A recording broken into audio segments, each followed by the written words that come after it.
അമിതമായി ജോലി സമ്മർദ്ദത്തെ തുടർന്ന് മകൾ നഷ്ടപ്പെട്ട ഒരമ്മ. മകൾ ജോലി ചെയ്തിരുന്ന കമ്പനിയിലെ ചെയർമാൻ അയച്ച ഒരു കത്താണ് ഇപ്പോൾ ചർച്ചയാകുന്നത്. കഠിനമായി അധ്വാനിച്ച് ആഗ്രഹിച്ച് നേടിയ ജോലിയിൽ പോലും അധിക നാൾ തുടരാനാകുന്നതിന് മുൻപെയാണ് കൊച്ചി സ്വദേശിയായ അന്ന സെബാസ്റ്റ്യൻ മരണത്തിന് കീഴടങ്ങിയത്.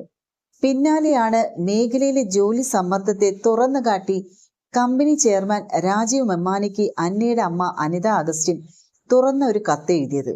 ഒരമ്മയുടെ വേദനയ്ക്കപ്പുറം ഈ മേഖലയിലെ ജീവനക്കാർ അനുഭവിക്കേണ്ടി വരുന്ന ശാരീരിക മാനസിക ബുദ്ധിമുട്ടുകളെ പൂർണ്ണമായും ഈ കത്ത് തുറന്നു കാട്ടുന്നുണ്ട്.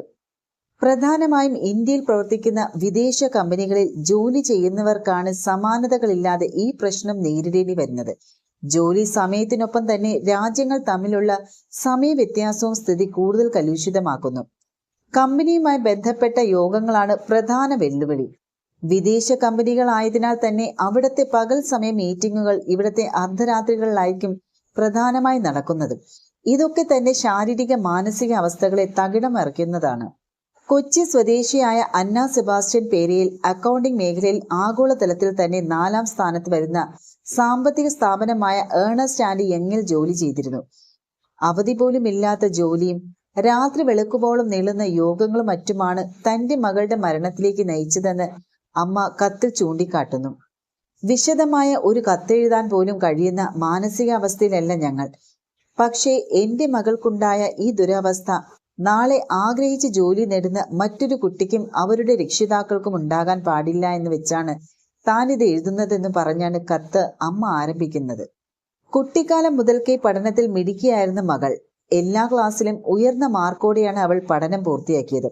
ചാർട്ടേഡ് അക്കൗണ്ടന്റ് പരീക്ഷ പോലും ഡിസ്റ്റിങ്ഷനോടെയാണ് മകൾ ജയിച്ചത്. കഴിഞ്ഞ നവംബർ 23-നാണ് അന്ന CA പാസ്സാകുന്നത്. തുടർന്ന് ഈ വർഷം മാർച്ച് 19-നാണ് പൂനെയിലെ പ്രമുഖ കമ്പനിയായ ഏണസ്റ്റ് ആൻഡ് യങ്ങിൽ എക്സിക്യൂട്ടീവ് എന്ന തസ്തികയിൽ ജോലിക്കും ചേരുന്നത്. ലോക പ്രശസ്തമായ ഒരു സ്ഥാപനത്തിൽ മകൾ ജോലിക്ക് കയറിയെന്ന സന്തോഷം അവസാനിക്കുന്നതിന് മുൻപാണ് ജൂലൈ 20-ന് അന്ന മരിച്ചതായി വിവരം ലഭിക്കുന്നത്.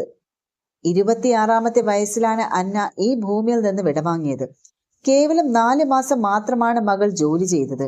തന്റെ ആഗ്രഹപ്രകാരം ആദ്യമായി ജോലി കിട്ടിയ സ്ഥാപനത്തിൽ അവളെ കാത്തിരുന്നത് കഠിനമായ ജോലി സാഹചര്യങ്ങളാണ്. മാനസികമായും ശാരീരികമായും വൈകാരികമായും അന്നയെ ഏറെ തളർത്തിയ നടപടികളാണ് സ്ഥാപനത്തിന്റെ ഭാഗത്തു നിന്നുണ്ടായത്. ഇതിന്റെ ഫലമായി കടുത്ത മാനസിക സംഘർഷവും ഉറക്കക്കുറവും അവളെ ഏറെ അലട്ടിയിരുന്നതായും അമ്മ കത്തിൽ ചൂണ്ടിക്കാട്ടുന്നു. അന്ന ഈ സ്ഥാപനത്തിൽ ജോലിക്ക് ചേർന്നപ്പോൾ തന്നെ അവിടെ അമിത ജോലി ഭാരം കാരണം പല ജീവനക്കാരും സ്ഥാപനം വിട്ടുപോയതായും പറഞ്ഞു കേട്ടിരുന്നു. പക്ഷെ അപ്പോഴും അന്നയുടെ മാനേജർ അവളോട് പറഞ്ഞത്, അന്ന, നീ ഈ കമ്പനിയിൽ തുടർന്ന് നന്നായി ജോലി ചെയ്ത് കാണിച്ച് എല്ലാവരുടെ അഭിപ്രായത്തെ മാറ്റിയെടുക്കണമെന്നാണ്.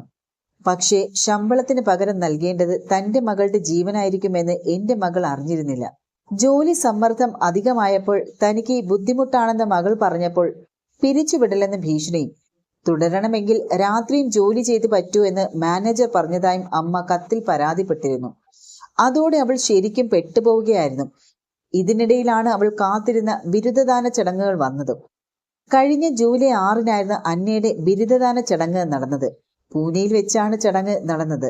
താൻ സ്വന്തമായി അധ്വാനിച്ച കാശുകൊണ്ട് അമ്മയും അച്ഛനെയും പൂനെയിലേക്ക് വിമാനത്തിൽ കൊണ്ടുവരണമെന്നത് അവളുടെ ആഗ്രഹമായിരുന്നു. അത് പ്രകാരമാണ് ഞങ്ങൾ പൂനെയിലും എത്തിയത്. പക്ഷെ ജോലി തിരക്ക് കാരണം ഞങ്ങളോട് ഒരുമിച്ച് ഇരിക്കാനോ ഒന്ന് ശരിക്ക് സംസാരിക്കാനോ പോലും അവൾക്ക് സാധിച്ചില്ല. ജോലി തീരാൻ വൈകിയത് കാരണം ബിരുദദാന ചടങ്ങിനും ലേറ്റായാണ് എത്തിയതും. അതും അവളുടെ സന്തോഷത്തെ കെടുത്തിയിരുന്നു. അന്ന് നെഞ്ചുവേദന അനുഭവപ്പെട്ടതിനെ തുടർന്ന് താനും അന്നയുടെ അച്ഛനും ചേർന്ന് ആശുപത്രിയിൽ പരിശോധനയ്ക്കായി കൊണ്ടുപോയിരുന്നു. തനിക്ക് ഇടയ്ക്കിടെ ഇപ്പോൾ അസ്വസ്ഥതകൾ ഉണ്ടാകാറുണ്ടെന്ന് മകൾ പറഞ്ഞിരുന്നു. ECG മറ്റും സാധാരണ നിലയിലായിരുന്നു. എങ്കിലും അവളുടെ ഉറക്കക്കുറവും സമയം തെറ്റിയുള്ള ഭക്ഷണ രീതികളും ആരോഗ്യത്തെ ബാധിക്കുന്നു എന്നത് ഡോക്ടർമാർ പറഞ്ഞു. ആശുപത്രിയിൽ നിന്ന് മടങ്ങിയെത്തിയിട്ടും അന്ന വീണ്ടും ജോലി തിരക്കുകളിലേക്കാണ് പോയത്. തനിക്ക് ലീവ് കിട്ടില്ല എന്നാണ് അവൾ വീട്ടുകാരോടും പറഞ്ഞത്. പലപ്പോഴും രാത്രി വളരെ വൈകിയായിരിക്കും സ്ഥാപനത്തിൽ മീറ്റിങ്ങുകൾ നടക്കുന്നത്. ഇതിൽ പങ്കെടുത്തതിന് തൊട്ടു പിന്നാലെ നേരം പുലരും വരെ ജോലി ചെയ്യേണ്ട അവസ്ഥയും അന്നയ്ക്ക് ഉണ്ടായിരുന്നു. ഒരു ജോലി ചെയ്ത് തീർത്താൽ തൊട്ടു പിന്നാലെ അതിലും കഠിനമായ ജോലി നൽകുന്നതായിരുന്നു മാനേജർമാരുടെ രീതി. കമ്പനിയിലെ ഓരോ ജീവനക്കാരുടെയും ആരോഗ്യ പരിപാലനവും താങ്കളെ പോലെയുള്ളവരുടെ ഉത്തരവാദിത്തമാണെന്നും അനിത സെബാസ്റ്റ്യൻ കത്തിൽ ഓർമ്മപ്പെടുത്തുന്നു.